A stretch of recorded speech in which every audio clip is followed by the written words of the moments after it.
Hair ஃபாலிங்கிறது இன்னைக்கு யூனிவர்சலா நிறைய பேருக்கு உள்ள பிரச்சனை. நம்ம நினைக்கிற மாதிரி அது வந்து ஒரு டக்குன்னு ஒரு தீர்வு கொடுக்கற முடியாது. சில பேர் சொல்லுவோம் அமேசான் காடுகளில் இருந்து வந்த எண்ணெய், அதை போட்டா மடமடன்னு, அதுக்கு அட்வர்டைஸ்மெண்ட் பண்றவனே ஒழுங்கையா இருப்பான். ஆனா அதை வந்து அப்படி விளம்பரம் பண்ணி, ஏன்னா அது ஒரு பெரிய வணிகம் இருக்கு அதுக்கு பின்னாடி.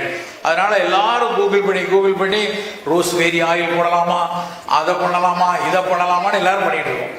ஆக்சுவலா முதல்ல என்னன்னா, ஃபர்ஸ்ட் புரிஞ்சுக்க வேண்டியது, முதல்ல நியூட்ரிஷனலி கரெக்டா இருக்குமா, நல்ல புரோட்டீன் அண்ட் அயன் நல்லா எடுத்துக்கிட்டு இருக்கோம், ஃபுட்டில் நல்லா எடுத்துக்கிட்டு இருக்கோம். அதை முதல்ல, அப்படி இல்லைன்னா அதை சரி பண்ணணும். அதான் ஃபர்ஸ்ட், புரோட்டீன் அண்ட் அயன். ரெண்டாவது நம்மளோட லைஃப் ஸ்டைலில் ராத்திரி வந்து 2 மணி வரைக்கும் உட்காந்து வாட்ஸ்அப் நோண்டிக்கிட்டே இருக்கிறது, ராத்திரி நான் ஆன்லைனில் பண்ணுறேன் அப்படின்னு உட்காந்து இருக்கிறது, தூக்கம் முழிக்கிறது, ராத்திரி ரொம்ப நேரம் முழிச்சா உடல் சூடு பித்தம் கூடும், அதில் முடி கொட்டும். அது ரெண்டாவது, லைஃப் ஸ்டைலை கரெக்டாக வச்சுக்கணும். மூணாவது தான் சில மருந்துகள்.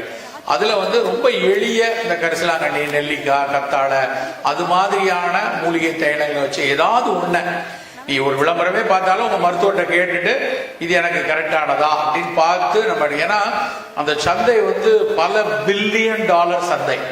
அதனால உலகம் முழுக்க நீ ஒரு தடவை உன் போன்ல உங்க அம்மா போனை வாங்கி ஹேர் ஆயில்னு தேடிட்டேன்னு வச்சுக்கோயேன், உங்க அம்மாவுக்கு 10 வருஷத்துக்கு ஹேர் ஆயில் அட்வர்டைஸ்மெண்ட் வந்துகிட்டே இருக்கும். அல்காரிதம் அப்படிதான் ஒர்க் ஆகும். எப்ப எடுத்தாலும் உனக்கு அதே அட்வர்டைஸ்மெண்ட் வரும். ஒரு தடவை பார்த்தீங்கன்னா அது திரும்ப திரும்ப வந்துகிட்டே இருக்கும். அப்போ நம்ம பார்க்குற எல்லாத்தையும் எடுத்து தலைக்கு தேய்ச்சோம்னா சீக்கிரமா வந்து நம்ம வந்து பகத் பாசில் மாதிரி ஆயிடுவோம். அதனால ஆயில் வந்து ஏதாவது ஒரு எண்ணெய் உங்க மருத்துவர்கிட்ட கேட்டு, அதுவும் பர்டிகுலரா அந்த மாதிரி கரிசலாங்கண்ணி, நெருஞ்சி இதெல்லாம் சேர்ந்து ஆயில் ஏதாவது ஒன்றை பயன்படுத்திக்கலாம். இது எல்லாத்தையும் தாண்டி இன்னொரு விஷயம் என்ன அப்படின்னா, நம்ம உடம்புல ஆன்டிபாடிஸ்னால தான் அது விழுது. ஆன்டிபாடிஸ் நிறைய அது எப்படி வந்து உரம் வச்சு பயிர் வளர்க்குற மாதிரி நம்ம எண்ணெய் போட்டுலாம் மயிர் வளர்க்க முடியாது. வளர்க்குறதுக்கு ஒரு கண்ட்ரோல் இருக்கு. அது ஆன்டிபாடிஸ் வந்து இப்போ கோவிடுக்கு அப்புறம் நம்ம உடம்புல நிறைய இருக்கிறதுனால முடி கொட்டும். ரொம்ப ஒருவேளை எல்லாமே பயன்படுத்தி முடி கொட்டுச்சுன்னா கொட்டட்டும் அப்படின்னு நினைப்பு இருக்கணும். அதை விட நமக்கு பல விஷயங்கள்ல நமக்கு வந்து நம்ம புற அழகை வந்து எப்பவுமே பெருசா மைண்ட் பண்ணக்கூடாது. எஸ், ஒரு கேர் எடுத்துக்கணும், சரியா இருக்கா எல்லாம் பார்க்கணும்.